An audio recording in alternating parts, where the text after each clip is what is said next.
The first time she saw the horse, it looked less like a living creature and more like a shadow that had somehow refused to disappear. Its ribs pushed sharply against a dull, dust-coated coat, each breath shallow but stubborn. The auction yard buzzed with noise, boots scraping gravel, men shouting bids, metal gates slamming, but in the far corner, the horse stood completely still, as if the chaos of the world had long ago stopped meaning anything to it. What no one in that crowded yard realized was that within days, this fragile animal would draw attention from people who never stepped foot into places like this, people who arrived in silent, black SUVs. Emily Carter hadn't planned on stopping at the rural livestock auction that afternoon. She had been driving home from her late shift at the veterinary clinic, exhausted and distracted, her mind clouded with overdue bills and the quiet loneliness that had followed her ever since her father passed away 2 years earlier. He had been a horse trainer, patient, stubborn, and endlessly kind, and since losing him, Emily had avoided everything that reminded her of the ranch life she once loved. But when she saw the cluster of trailers parked along the highway and the faded wooden sign announcing the auction, something inside her stirred before she could stop it. She told herself she was just curious. Just 5 minutes. Just one look. The moment she stepped through the creaking entrance gate, the smell of hay, sweat, and dust wrapped around her like a memory she wasn't ready to face. Buyers circled pens, whispering and nodding, evaluating muscle tone, hooves, posture, every detail measured in cold financial calculation. Emily wandered past groups of strong, well-fed horses fetching high bids. She tried to ignore the nervous tightening in her chest, reminding herself she couldn't afford even the cheapest animal here. She barely managed her small apartment and the student loans that still clung to her like chains. Then she heard the low, almost invisible sound. It wasn't a whinny or a snort. It was closer to a fragile exhale, like air escaping a cracked window. She followed the sound toward the farthest pen, half hidden behind stacked feed barrels and rusted fencing. That was where she saw him. A thin bay gelding stood with his head lowered, tangled mane hanging like brittle straw along his neck. One of his front hooves dragged slightly as he shifted his weight, and his eyes, they weren't wild or aggressive. They were empty in a way that made Emily's throat tighten painfully. A weathered rancher leaning on the fence noticed her staring. He spat into the dust and shook his head slowly.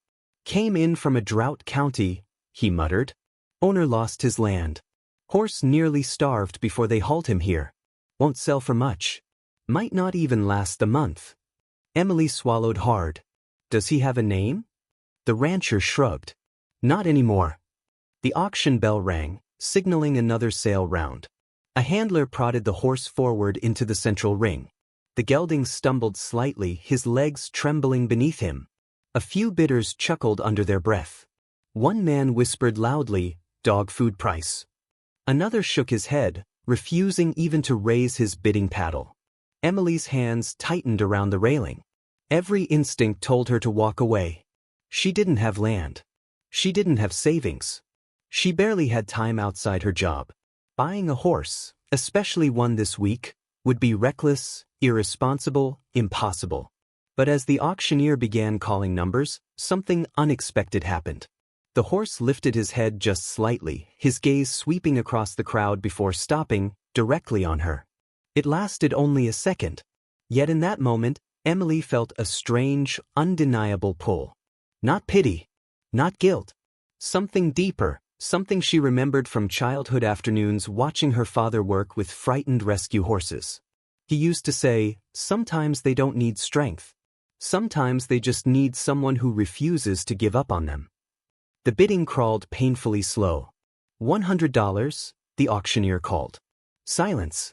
120? A man near the gate lifted his paddle lazily. 120. Do I hear 150? Emily's heartbeat pounded so loudly she barely heard herself speak. 150. Several heads turned toward her immediately. She felt heat rush to her face, but she didn't lower her paddle. The man near the gate studied the horse again, unimpressed, then shrugged and dropped out. The gavel struck wood with a sharp, final crack. Sold. $150. Emily barely slept that night. Not because of fear or excitement, but because responsibility had settled over her like a weight she couldn't ignore. Every creak of her small farmhouse, every gust of wind brushing the barn walls, made her glance toward the pasture window. The thin gelding, still nameless, had spent most of the evening grazing cautiously before settling near the far fence under the dim moonlight. She checked on him twice before finally forcing herself into bed, exhaustion dragging her into shallow, restless sleep. Just before sunrise, the distant growl of engines shattered the quiet countryside. At first, Emily thought she was dreaming. Vehicles occasionally passed along the gravel road leading toward neighboring ranches. But this sound didn't fade. It grew louder, closer, heavier, multiple engines moving in perfect, synchronized rhythm. Her eyes snapped open. She sat upright, heart pounding, the unfamiliar tension prickling along her spine. The morning sky outside her bedroom window glowed faint pink, casting long shadows across the pasture. Then she saw them.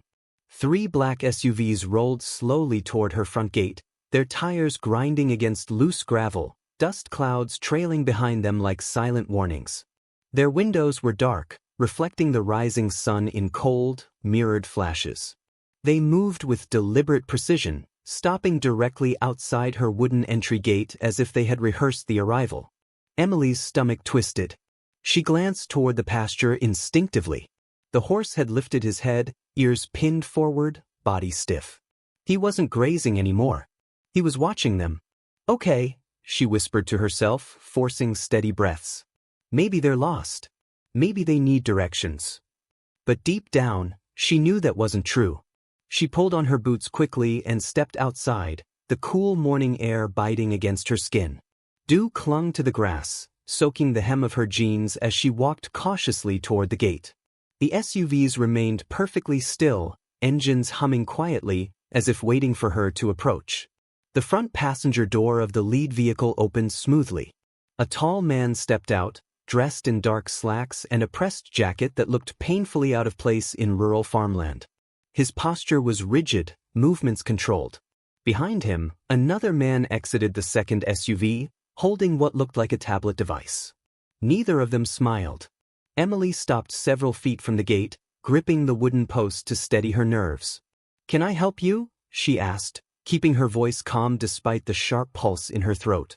The first man studied her briefly before speaking. "You purchased a horse at the Green Hollow auction 5 days ago." It wasn't a question. Emily blinked, caught off guard by the directness. "I did." He nodded once, glancing toward the pasture behind her. The horse stood near the fence now, muscles tense, nostrils flaring slightly as he observed the unfamiliar visitors. "We're here to discuss that animal," the man said. A cold ripple slid down Emily's spine. "Is there a problem?" The second man stepped forward, tapping something on his tablet before turning the screen slightly, though she couldn't see the details.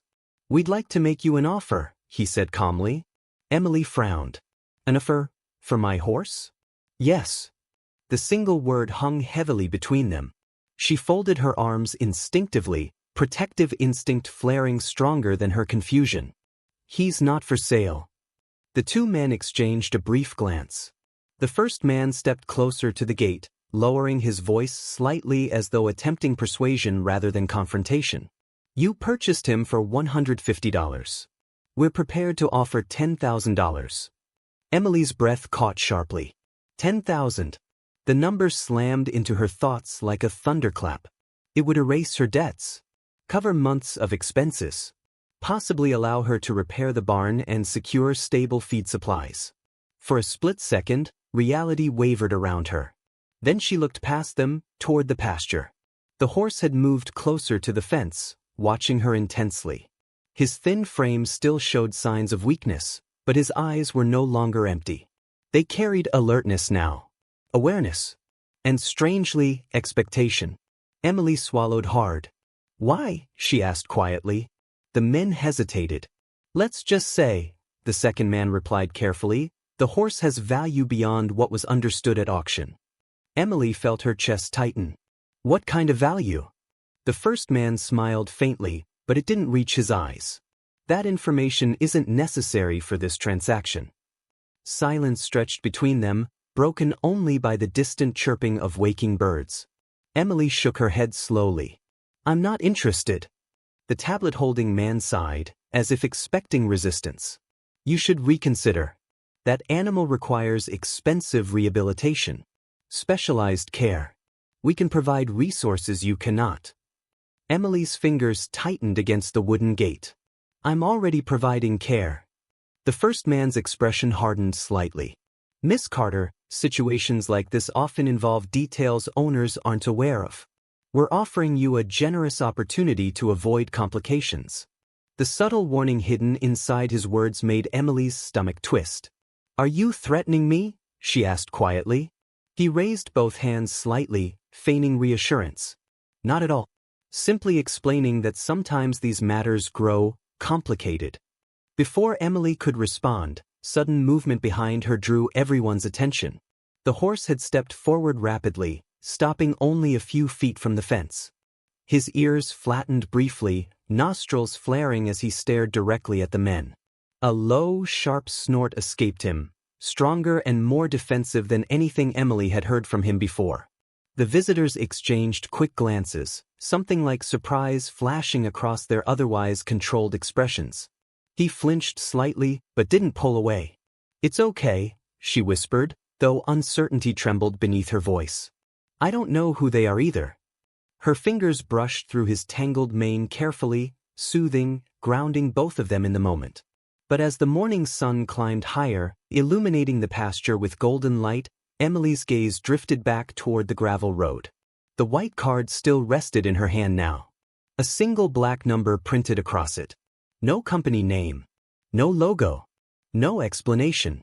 And though she didn't want to admit it, one thought echoed louder with every passing second. If strangers were willing to pay $10,000 for a starving auction horse, what exactly had she rescued? Part 3. The Secret in His Bloodline. Emily didn't call the number on the card. Not that day. Not the next. But she didn't throw it away either.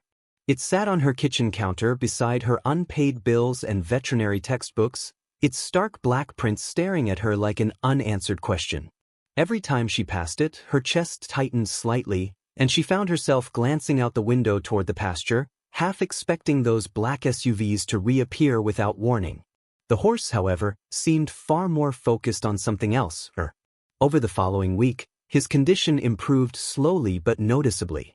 The feeding schedule she created began restoring muscle along his neck and shoulders. His coat, once dull and lifeless, started showing hints of rich chestnut shine beneath layers of grooming. He still startled easily at loud noises, and sudden movements caused him to step away quickly, but the distance between them was shrinking. One evening, as the sun dipped low across the horizon, Emily carried a brush into the pasture and sat quietly on the grass several feet away from him. She didn't approach. She didn't speak. She simply waited, letting him decide whether to come closer. Minutes stretched into nearly half an hour. Then, slowly, he stepped forward. Each hoof landed cautiously, testing both ground and intention. When he reached her, he lowered his head slightly, exhaling warm air against her shoulder. Emily resisted the urge to move quickly. She raised the brush gradually, letting him sniff it before gently dragging it across his shoulder in long, careful strokes. He tensed at first. Then he relaxed. Emily smiled softly, relief and pride swelling inside her chest. "You need a name," she whispered. The horse flicked his ears toward her voice.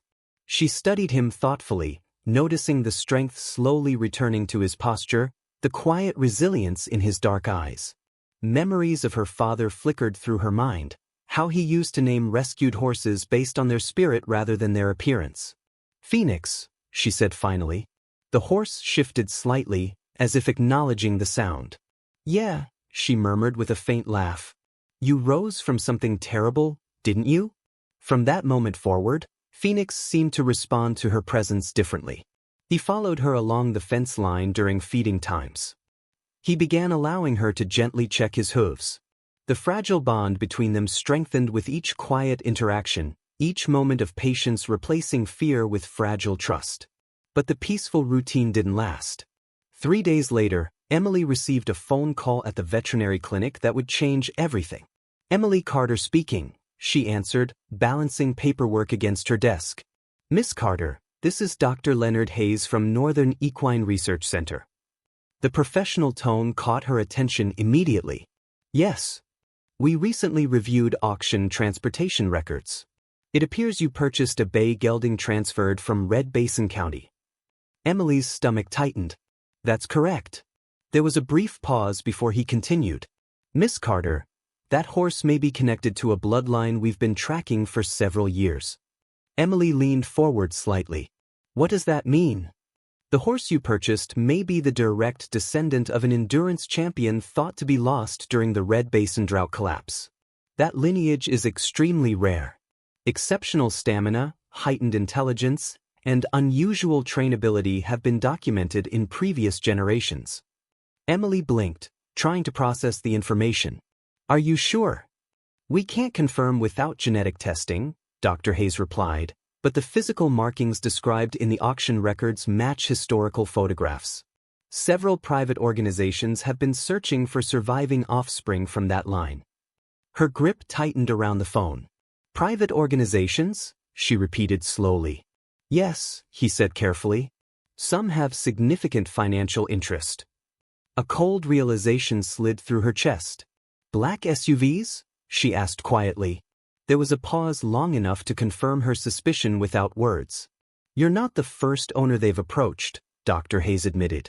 Miss Carter, if your horse truly belongs to that bloodline, his value could reach hundreds of thousands depending on breeding and performance. Emily's head spun. Her modest pasture suddenly felt impossibly small compared to the magnitude of what she might be protecting. Why would he end up starving at an auction? She asked, her voice barely above a whisper. The drought displaced many breeders. Records were lost. Horses were sold, stolen, abandoned. Bloodline documentation can vanish quickly during economic collapse. Emily stared across the clinic lobby, barely seeing the movement around her. What do I do? She asked quietly. Dr. Hayes hesitated before answering. That depends on what you want for the horse, and whether you're prepared for attention from people who may not share your priorities. That night, Emily returned home feeling heavier than she had since Phoenix arrived. She walked straight into the pasture, needing to see him, needing reassurance that he was still the fragile creature she had rescued, not some valuable asset others might try to claim. Phoenix lifted his head immediately when he saw her, trotting carefully toward the fence with surprising eagerness. The movement alone stunned her. Just weeks earlier, he could barely walk steadily. Hey boy, she whispered, resting her forehead gently against his neck as he approached. His warm breath brushed her hair, calm and steady. She exhaled slowly. Do you even know how important you are? Phoenix nudged her shoulder lightly, as if dismissing the question entirely. He wasn't meant for breeding contracts or auctions, the man added softly. He was meant to lead the next generation, if he survived. Silence settled between them, heavy with meaning neither needed to explain. Then the man's expression darkened slightly. You need to be careful, he said quietly. There are buyers out there who don't take no easily. Emily felt a chill crawl down her spine. Because deep down, she already suspected that. And as Phoenix lifted his head, staring toward the distant road with sudden alertness, Emily felt the uneasy certainty that their peaceful days were running out, and whatever was coming next would test not only Phoenix's strength, but her courage to protect him. Part 4. The offer that came with a threat. The wind carried an uneasy stillness across the pasture that evening, as if the land itself sensed the storm building beneath the surface. Emily leaned against the wooden fence, watching Phoenix graze under the fading orange sky. His movements had grown stronger over the past few weeks, steadier, more confident, but there was something different in him now. He lifted his head more often, ears twitching toward distant sounds no one else seemed to notice. It was as though instinct was whispering warnings only he could hear. The older rancher, Thomas Redfield, remained beside Emily for a long moment, quietly observing the horse. He's recovering faster than I expected, Thomas said, adjusting his worn hat. That bloodline was known for resilience. But strength like that draws attention. Always has. Emily crossed her arms, her eyes never leaving Phoenix. You said your brother raised him? Thomas nodded slowly. Raised the entire lineage. Generations of endurance horses. They weren't just fast, they were smart. Could sense danger before riders even realized it existed. His voice softened slightly. My brother refused to sell most of them, even when investors offered fortunes. What happened during the drought? Emily asked. Thomas exhaled heavily. Water ran out. Pastures died. Feed costs skyrocketed. My brother tried transporting the herd to safer land, but trucks broke down during evacuation. Horses scattered. Some were stolen. Some sold by people who didn't understand what they were handling. Emily felt a knot tighten in her chest. And Phoenix? Thomas glanced toward the gelding, sadness clouding his eyes. He was young but already showing extraordinary endurance markers. My brother believed he would lead future breeding lines. Losing him broke something inside that man. Before Emily could respond, a distant rumble rolled across the gravel road again. Both of them turned instantly. Dust clouds rose along the horizon. 3 black SUVs appeared once more. Emily's pulse spiked sharply. They're back. Thomas muttered under his breath. I was afraid of that. The vehicles approached slower this time, deliberate and almost ceremonial. When they stopped outside the gate, the air felt heavier than before, charged with tension thick enough to taste. The same 2 men stepped out, their movements calm and calculated. But this time, a third figure emerged from the lead vehicle. A woman dressed in a sharp charcoal coat, her posture commanding and her gaze piercingly confident. Emily stepped forward before fear could root her to the ground. Thomas remained beside her, his silent presence offering unexpected strength. Miss Carter, the woman greeted smoothly. I'm Victoria Hale. I represent private equine investment interests. Emily folded her arms. I already told your associates. Phoenix isn't for sale. Victoria smiled politely, but there was no warmth behind it. You misunderstand. We're not simply offering to buy the horse. We're offering you an opportunity to participate in something much larger. Thomas shifted slightly beside Emily. Sounds like fancy wording for ownership transfer. Victoria's eyes flickered briefly toward him, acknowledging his presence but refusing to address him directly. Your horse belongs to a historically significant endurance bloodline, she continued calmly. With proper training, breeding, and competitive development, he could produce revenue streams exceeding several $1 million. Emily felt her stomach twist at the casual way she spoke about Phoenix, as though he were a business contract rather than a living being. I'm not interested in turning him into a profit machine, Emily replied firmly. Victoria stepped closer to the gate, lowering her voice slightly. Miss Carter, emotional attachments often cloud rational judgment. You lack the facilities, funding, and protection necessary for an animal of this caliber. Emily felt heat rise into her chest. Protection from. Thomas exhaled heavily. That wasn't just negotiation. That was escalation. Emily finally picked up the folder lying near her feet. Her hands trembled slightly as she opened it, revealing contracts, medical projections, training schedules, and estimated profit charts that made her head spin. At the very bottom was a single typed sentence. If voluntary agreement fails, alternate legal acquisition methods may be pursued. Emily's breath caught. Thomas glanced over her shoulder, his expression darkening. They're preparing to fight for him. Emily closed the folder slowly, her pulse thundering in her ears. She turned toward Phoenix, who stood calmly beside her now, his breathing steady, his eyes softer as they rested on her face. I won't let them take you, she whispered. Phoenix nudged her gently, as if accepting a promise neither of them fully understood yet. But as thunder rolled faintly in the distance and storm clouds gathered along the horizon, Emily realized something terrifyingly clear. Protecting Phoenix would soon require more than love and determination. It would require a fight she wasn't sure she was ready for. The storm arrived 3 nights later. Not just a passing rainstorm, but one of those heavy, sky-splitting tempests that rolled across the countryside like a warning from nature itself. Thunder cracked violently overhead while sheets of rain hammered the barn roof, turning the pasture into a swirling sea of mud and wind-torn grass. Emily stood at her kitchen window, arms wrapped tightly around herself, watching lightning illuminate Phoenix's silhouette near the far fence. Ever since Victoria Hale's final warning, Emily had felt the pressure tightening around her life like a slowly closing trap. She had contacted Dr. Hayes about genetic testing. She had started researching equine ownership laws. She had even spoken with a local attorney, though the consultation fees alone nearly drained her savings. Every step forward felt uncertain, fragile, and terrifying. But Phoenix had changed too. He was stronger now. Healthier. His movements carried natural grace and quiet power. And with each passing day, his trust in her deepened. He followed her along the fence lines.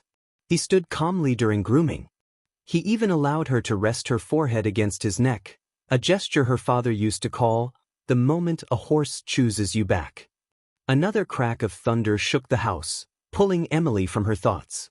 She grabbed her raincoat and rushed outside toward the barn, concern gnawing at her chest. Phoenix normally sheltered during storms, but tonight he remained exposed, pacing along the far edge of the pasture as if something beyond the rain had unsettled him. "Phoenix," she called through the wind. He turned immediately, ears locking onto her voice. But instead of running toward shelter, he stamped his hooves and tossed his head, restless and alert. Emily pushed through the rain toward him, boots sinking into thick mud. Lightning flashed again, briefly illuminating the road beyond her gate. And her stomach dropped. 2 sets of headlights sat motionless in the distance. Not 3 SUVs this time, but 2. Waiting. Emily's pulse exploded into panic. Her mind raced through Victoria's warning about legal acquisition methods. Fear surged through her veins as she reached Phoenix, gripping his halter instinctively. "It's okay," she whispered, though her voice trembled. "I'm here." Phoenix snorted sharply, muscles tense beneath her touch. His body radiated alert energy, eyes locked toward the road as if sensing danger Emily could barely comprehend. Then, through the rain and thunder, she heard the unmistakable creak of her front gate opening. Her breath caught. Figures moved through the darkness, partially hidden by sheets of rain. Flashlights flickered faintly. The silhouettes weren't cautious, they were deliberate. Emily's heart pounded so violently she thought she might collapse. Her first instinct was to lead Phoenix into the barn and lock everything down. But something about the way he refused to step backward stopped her. He stood firm, hooves planted, refusing retreat. The memory of her father's voice echoed in her mind. "Some horses don't run from danger, they face it." Emily's grip tightened on the halter rope as the figures approached closer to the pasture fence. Rain soaked through her jacket, cold water sliding down her spine, but she didn't move. "Miss Carter," a voice shouted through the storm. It wasn't Victoria. It was one of the suited men from earlier visits. "We have legal documentation requiring temporary custody of the horse pending ownership investigation." Emily's stomach twisted. "You can't just take him." "We can," the man shouted back, holding what looked like a waterproof folder above his head. "And we will if you refuse cooperation." Phoenix stomped violently beside her, ears pinned flat, nostrils flaring. The thunder crashed again, louder than before, shaking the ground beneath them. The men hesitated slightly as Phoenix surged forward a step, placing himself directly between Emily and the approaching figures. Time seemed to freeze. Rain poured. Lightning flashed. The pasture felt suspended between fear and fate. Emily realized in that moment that fighting legally, physically, emotionally, none of it mattered if Phoenix didn't have the chance to prove what he truly was. What he represented. She stepped beside him, resting her hand against his neck. "You trust me?" she whispered. Emily's breath hitched as he approached the broken fence line and stepped back onto her land. Mud clung to his legs, rainwater dripping from his mane, but his eyes were brighter than she had ever seen them. He stopped a few feet from her, lowering his head gently toward her shoulder. Emily laughed through tears, wrapping her arms around his neck. "You came back." Phoenix exhaled softly, warm breath brushing her cheek. In that moment, Emily understood something deeper than ownership papers or financial offers. Phoenix wasn't hers because she bought him, or rescued him, or protected him. Phoenix stayed because he trusted her. Weeks later, legal investigations confirmed Emily's rightful ownership. Public attention surrounding Phoenix's story grew rapidly after Thomas shared his brother's lost bloodline history. Donations arrived from horse lovers around the world. Local volunteers helped rebuild the barn. Dr. Hayes supervised Phoenix's genetic confirmation, proving he was indeed the last surviving direct descendant of the legendary endurance lineage. But Emily refused every breeding contract, every performance demand, every millionaire offer. Instead, she transformed her pasture into a small rescue and rehabilitation center, dedicated to forgotten horses like Phoenix once was. And Phoenix?